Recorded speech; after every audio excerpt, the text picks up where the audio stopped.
মাংস রান্না করব। এই জন্য মাংসটাকে প্রথমে ধুয়ে নিয়েছি ভালো করে, আলুগুলোকে ভেজে নিয়েছি নুন হলুদ দিয়ে, পেঁয়াজ কুচিয়ে নিয়েছি, টমেটো, কাঁচা লঙ্কা, রসুন আর আদা কুড়িয়ে নিয়েছি, আর নিয়ে নিয়েছি গোটা শুকনো লঙ্কা আর জিরে আর গরম মশলা। এবার তেলের মধ্যে এই গোটা মশলাগুলো দিয়ে দেব। এবার দিয়ে দেব কাঁচা লঙ্কা, কুচনো পেঁয়াজগুলো দিয়ে দেব।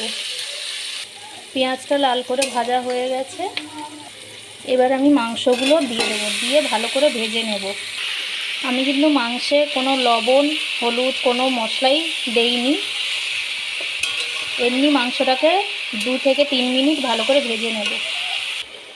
মাংসটা আমি পুরো 3 মিনিট ভালো করে ভেজে নিয়েছি। এবার পরিমাণ মতো লবণ দিয়ে দেবো, আরও কিছুক্ষণ ভেজে নেব। এবার দিয়ে দেবো আদা আর রসুন কুড়াটা, ভালো করে কষিয়ে নেব। এবার আমি কেটে রাখা টমেটোগুলো দিয়ে দেব। এবার দিয়ে দেবো পরিমাণ মতো হলুদের গুঁড়ো, লঙ্কার গুঁড়ো, আর দেব জিরের গুঁড়ো।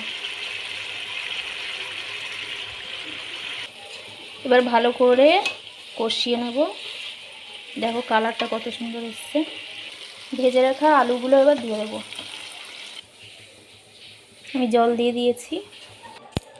দেখো আমার তরকারিটা হয়ে গেছে, কেমন হয়েছে জানিও।